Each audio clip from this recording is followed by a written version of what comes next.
Welcome to the Private Practice Journeys podcast, where mental health professionals learn about the nuts and bolts of private practice by listening to the journeys of 4 therapists that have taken the plunge into private practice. And here's your host, Chris Quarto. Hey everyone, this is Chris Quarto. Thanks again for joining me on this week's episode of Private Practice Journeys. We're coming to the end of this podcast series, and I'll talk more about that at the end. Today I'm joined by Cindy Norton, and she talks about a lot of great things today. You know, she's doing such a wonderful job in her private practice development this year, and some of the things that she talks about today, especially in terms of personal branding, I think that you'll really find to be helpful in your own journeys, in your private practices. So without further ado, here's Cindy. Hi, everyone. Welcome back to Private Practice Journeys. And today, my podcast guest is Cindy Norton. And Cindy, welcome back.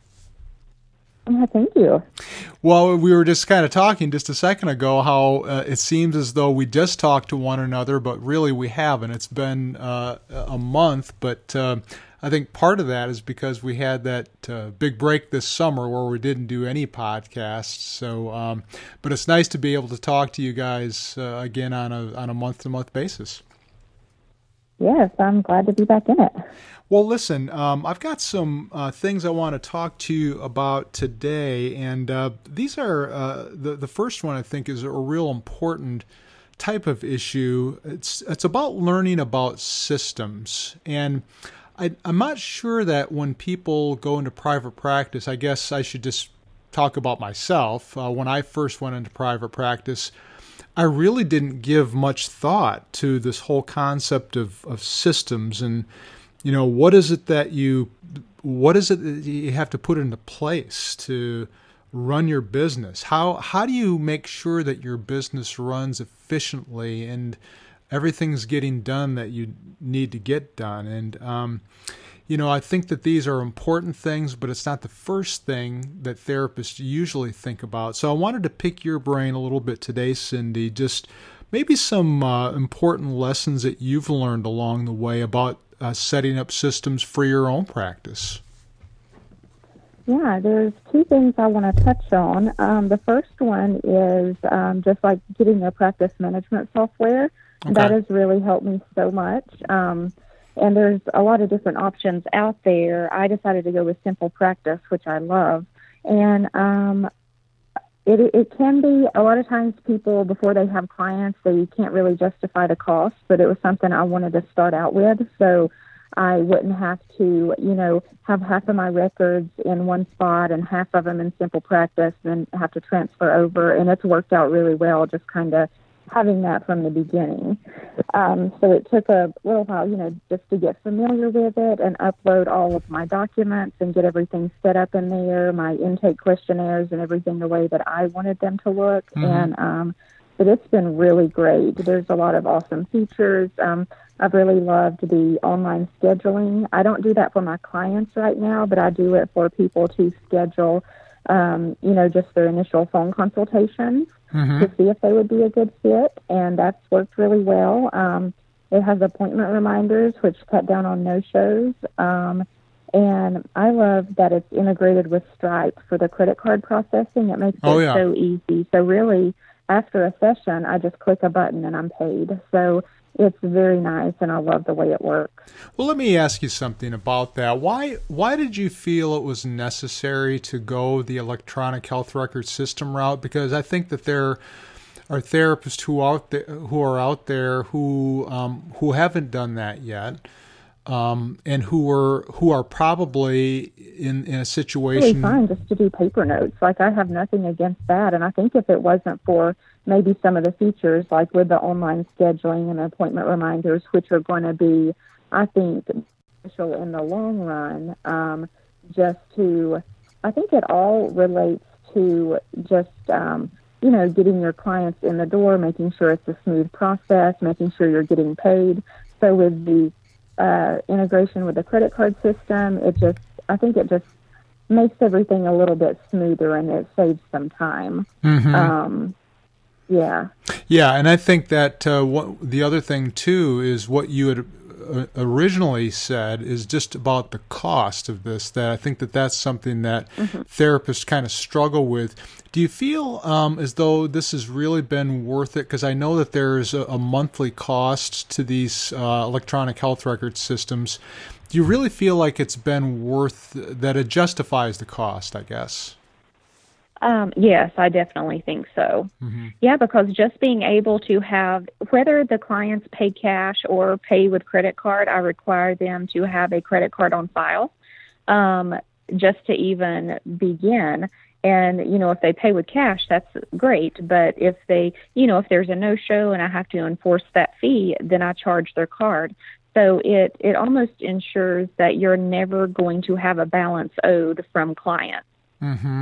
Which, if you just had that happen, just for a couple of sessions, it's already paid for itself for the year. Not to mention all the nice little reminders it gives you. So you can get a morning summary or an evening summary, and it lets you know if there's someone that you still haven't collected money for or haven't charged their card, and it lets you know that you haven't written a note for this session. So I think it's, well worth the money. And part of your system, it also integrates with your policy, because you just said that if a client either no-shows or whatnot, you have their credit card on file and you can just go ahead and bill them for that. Have you gotten any kind of pushback from clients about that kind of a policy? No, I talk about the policy. It's in my informed consent, and we talk about it when we meet during the first session, just so they're aware of it. But, it's been really great because I've never even had to enforce that. So once, I'm sure when I start enforcing it that, there could be some pushback.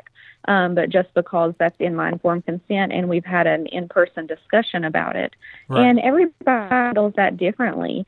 And, if it's an emergency or a sickness, then of course, that fee's waived. I'm not going to charge them for, late canceling or missing an appointment if it's due to something like that. And a lot of therapists, and this is probably something that I will do, is just offer everyone like one free pass. And then whenever it occurs that first time, you just talk to your clients and say, typically I, will give you one free pass for this fee, since it's something kind of new and we haven't had to do it before. And you can choose whether you want to use it this time or if you want to save it for later. And that really is almost like a third way of reminding them, this is the policy, and I'm going to be implementing it. So there's really no excuses after that.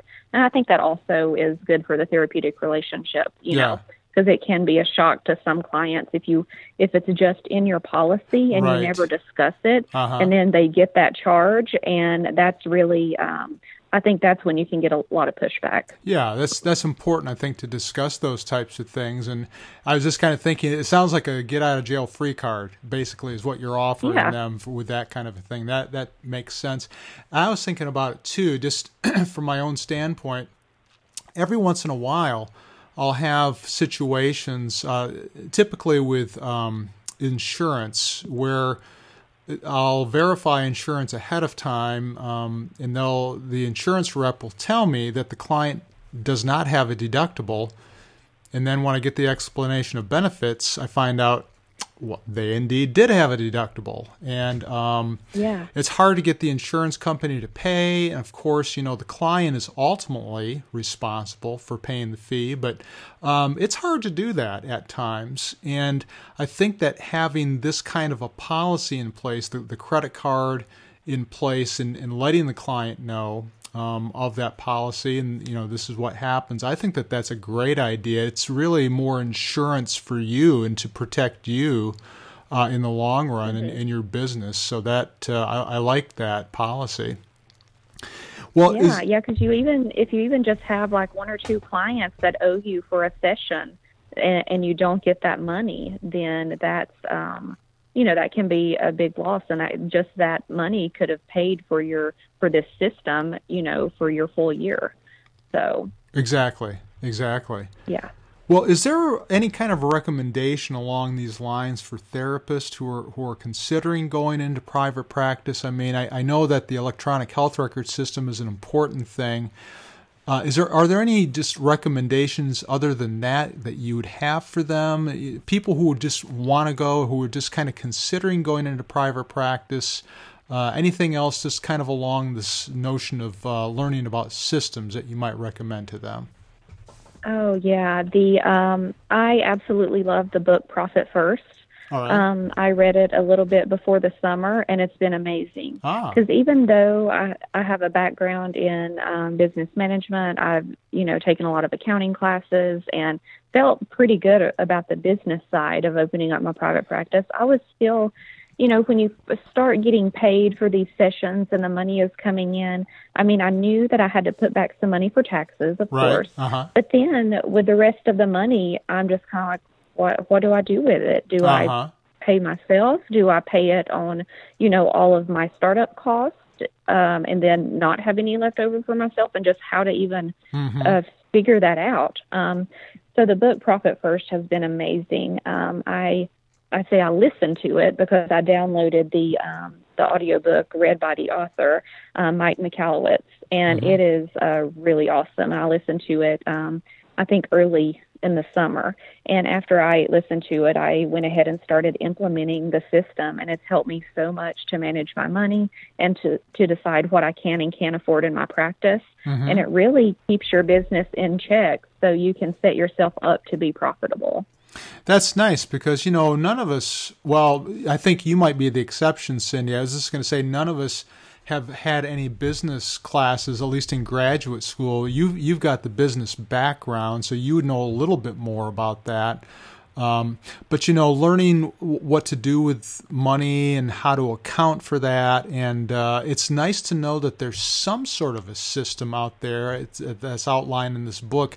I had actually heard this guy on a podcast before, the author of that book, and it just sounded phenomenal. And I haven't read the book, and I think Lisa had mentioned this actually in her podcast interview as well, that she's read the book and is implementing that herself. So I think that this is nice, that here's another system that could be put into place around just managing your money. So that's a great recommendation that you have there for therapists. Yeah, it's been really amazing, and I think it is so important because one thing I would really recommend to new therapists is to look at your money. Don't be afraid of keeping track of your finances, and make it a weekly date to sit down for at least 30 minutes or so and just look at the money coming in, look at the money going out, and just get familiar with it. Because a lot of times when we start our businesses, we have more money going out than coming in.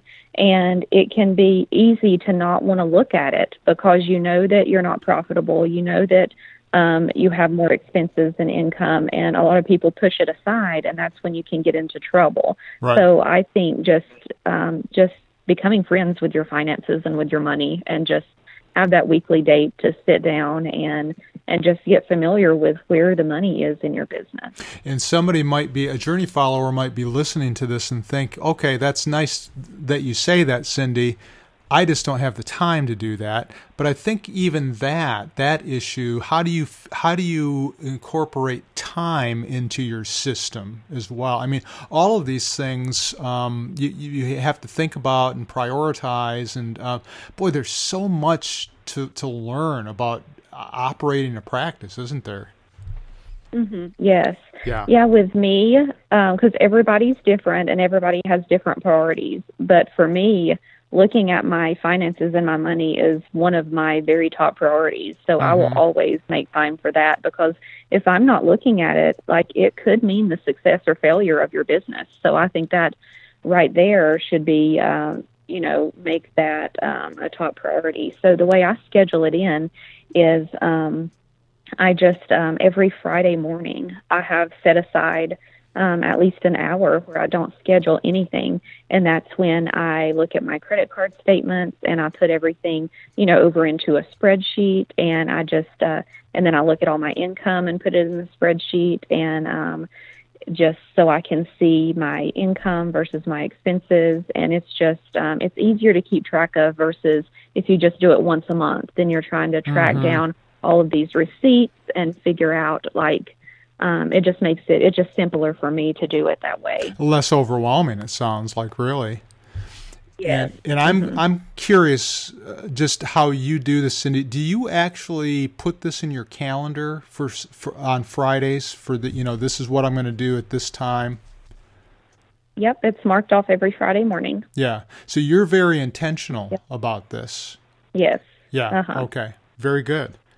Well, let's move on to our next topic, and it's learning about personal branding. And I know that you've made some strides along these lines this year, just about branding yourself and making yourself known for who you are, what kind of services you provide in this community. I'm wondering what you've learned about that. What kind of advice you might pass along to the Journey followers who are thinking about going into private practice. How is it that you brand yourself? Yeah, and I absolutely love branding. So that's actually the topic of my very first group in my practice building group that I'm starting, because I just love starting off with that. Because a lot of it has to do with, I always talk about branding as being like two different things. One is what you can see, and the other is what you can't see. All right. So what you can see is, what people typically think of as branding, which is your logo, maybe the color palette that you use, the name you choose for your business, what your business cards look like, your website. But then there's also this big part of it that I think is just as important, and it's what you can't see. And it's just kind of like the vision and the mission of your business and how you are perceived by others in the community, because your brand just puts a message out there to everyone else. So I think it's really about connecting with the community and your potential clients just on a deeper level. How would somebody learn about your brand? I mean, I know that you can do the business cards and all that, and but how do people actually learn about who you are and your particular brand? Well, I think there's a lot that goes into that, but two things that really pop out are just being really clear, which connects to your niche. So you want people to know you for something instead of just kind of doing a little bit of everything. Yeah. And something else that goes with that is being consistent. So that could be whether you have, like, say you have a Facebook page. Maybe you're just so with mine, I don't post on it every day, but I'm very consistent in that I post on it 3 times a week. All right. And I do that every week, and I will schedule it. And I'll only put things on there that are applicable to, my services. Because it can be so easy to find something on Facebook and be like, oh, this is really funny and cute. I'm going to share it on my business page. But if it doesn't fit with your brand and who you are and what you're trying to communicate, a lot of times the people that are following you can get confused. So really what attracts your clients is that it's when you get really specific and they know, like, yes, this is my person, like they know me. And then if you start doing things outside of that, then the people that are following you can get really confused and maybe lose interest. I see. And I think that when people first start doing this, they make attempts at branding, and sometimes they're successful, sometimes they're not. I mean, looking back at how you've gone about doing this, did you ever have like a hindsight is 20/20 moment and think to yourself, man, I should have done that differently? Not so much as the branding, because it's something that I really thought about before I even opened up my practice. I really thought about the name. I had my niche picked out before I even went back to grad school. So it's something that I've felt pretty clear on. There's probably one thing that I may have done a little differently.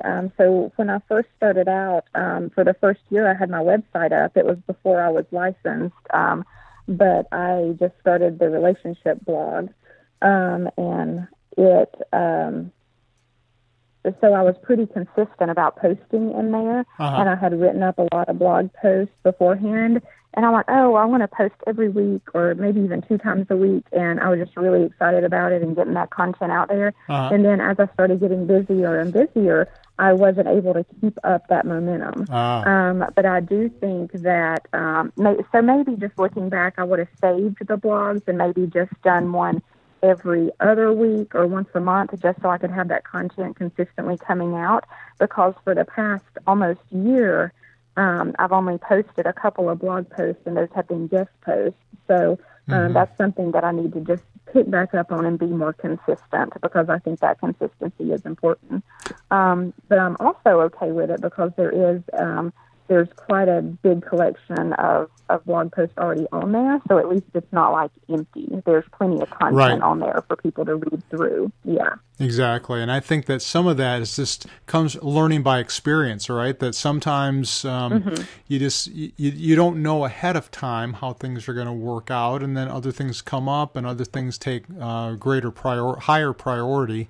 And so all those, I think, are learning experiences when you're first starting to practice. Well, definitely. And one thing, go ahead. Go ahead, Sandy. One thing that I really wanted to mention about branding before we move on is that, you are the person that attracts clients to your practice. So I want to let people know that are listening that it's okay to be different, and don't worry about what other people think about you. And it's okay to stand out, because that's what's going to, bring people to your practice. That's great advice. And I think something related to that is don't put too much stock into comparing yourself to others, because I think that sometimes when you compare yourself to others, that can be paralyzing. It's like, oh well, this person is already doing that, and they're doing such a good job. How could I ever do something that well? Or how am I going to stand out if they're already doing this? And so I think that there's a lot of that kind of stuff that goes on too. Yeah, and if you just put yourself into it, nobody is like you. So the more you let yourself show through your business, you're going to distinguish yourself from this other person that's doing the exact same thing as you. And clients are going to be attracted to your practice versus someone else that's doing the exact same thing, because they really like who you are, and you've let your personality shine through. That's a great point. Yep, I agree totally. Well, let's look at our last topic here, is learning about keeping things in perspective. And I'm sure that, over these past many months since you've started your practice, that you've kind of learned some things about yourself, about private practice. And tell us a little bit about keeping things in perspective and why that's so important, and just kind of things that you've learned along your journey into private practice. Yeah, because starting a private practice can be so exciting, and you just really want your practice to be open and full and be doing what you love. But sometimes we can get ahead of ourselves. Like, you want to be able to imagine that and think about what your dream practice is going to be, but allow yourself the time to make that happen, because it's not something that's going to happen overnight. So I think it's important to have that distinction between what your long-term goals are and what's realistic in the short term. So I think that something that has really helped me is just being patient. Because I'm a very patient person, and I know that things take time, and I'm not in a rush to get anything done. And so that's really helped me, because I went ahead and put it out there, like, it may be 2 or 3 years before I really, can just do this full time, or just be to where this is going to be my only income.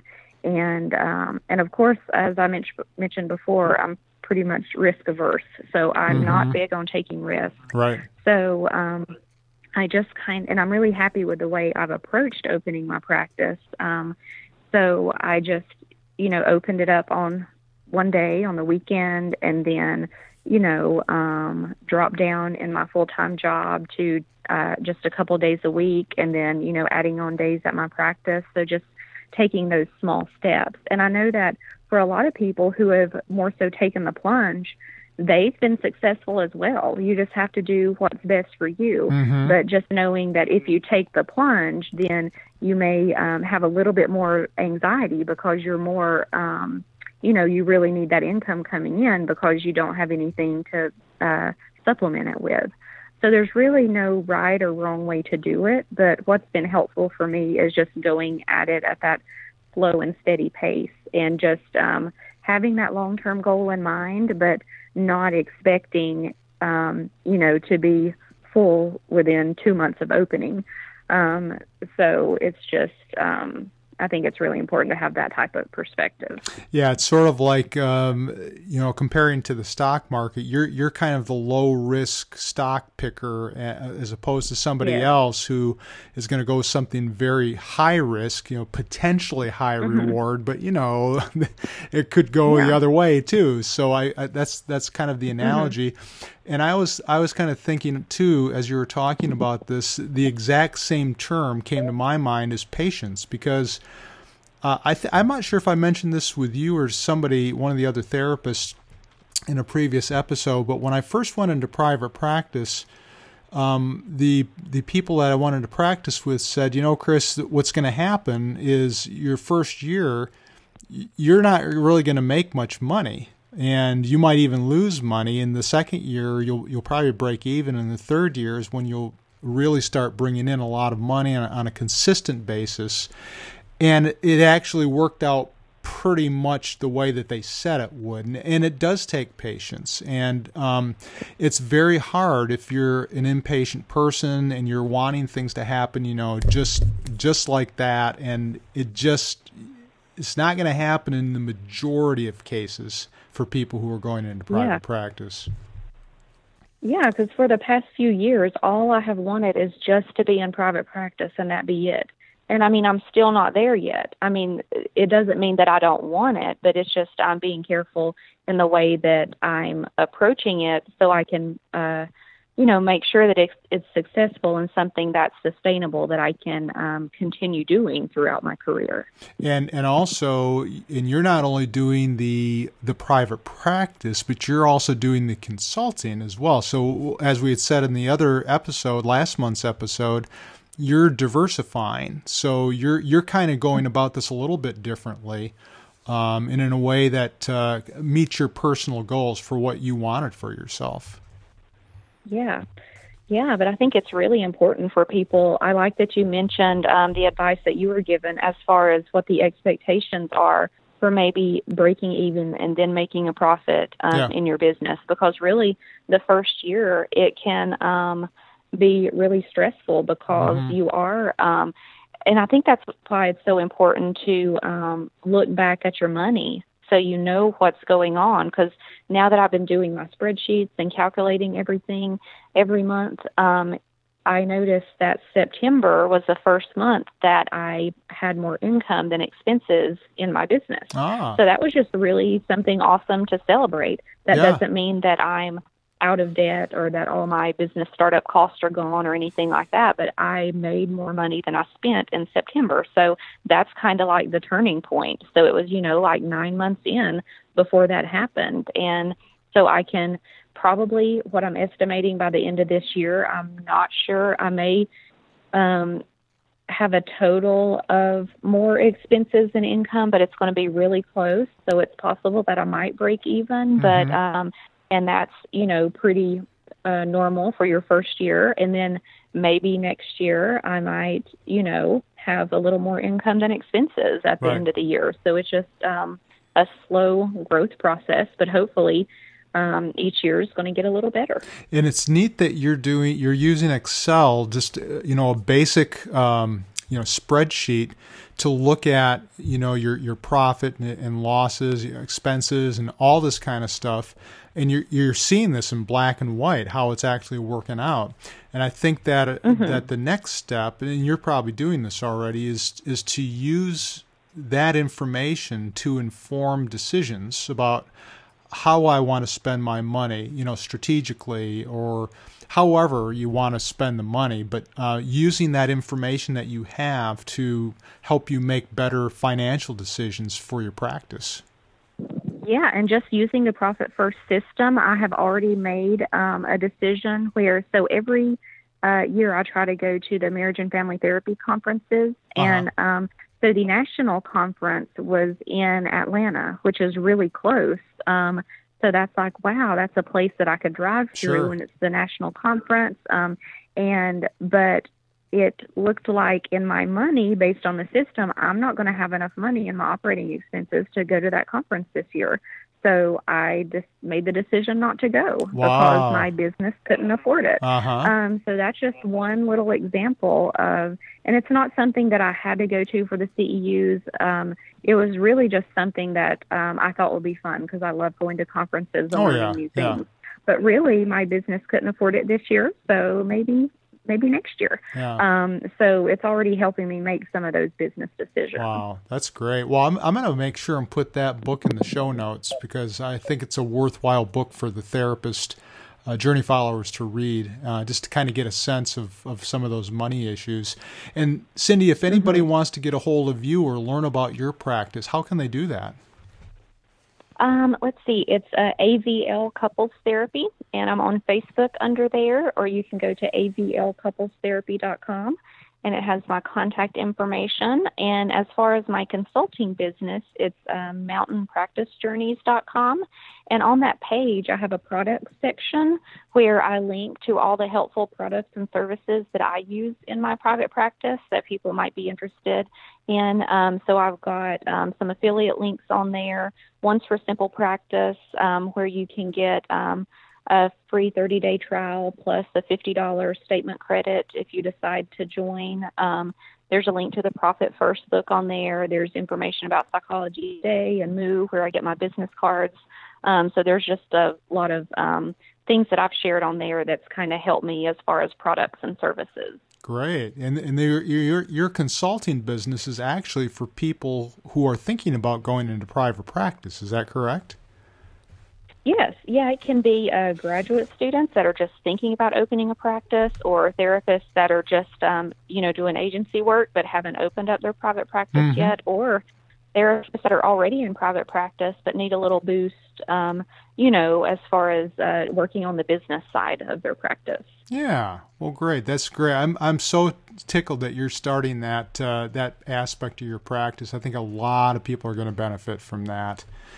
And Cindy, thanks so much again for joining us. And it's quite a commitment you've made to do this throughout the year of 2017. I really appreciate your time.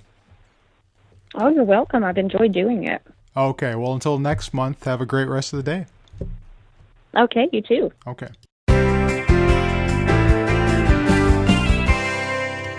It's always nice to have Cindy come on the show and talk about her experiences and where she's at in her own development as a private practitioner. And I think the whole notion about branding was a really important part of this episode. Just, what you can see, what you can't see, being clear about what kind of services you offer, being consistent in terms of the message that you communicate. I mean, all these things are so important. And I think I look at myself and a lot of these things I think I just take for granted, but it's nice to be able to talk to Cindy about these things and bring these things back to the forefront of my mind and to get me thinking, you know what, maybe I need to look at what I'm doing, and is there something I need to be doing differently, and to communicate my own brand. And so it's nice to have these conversations.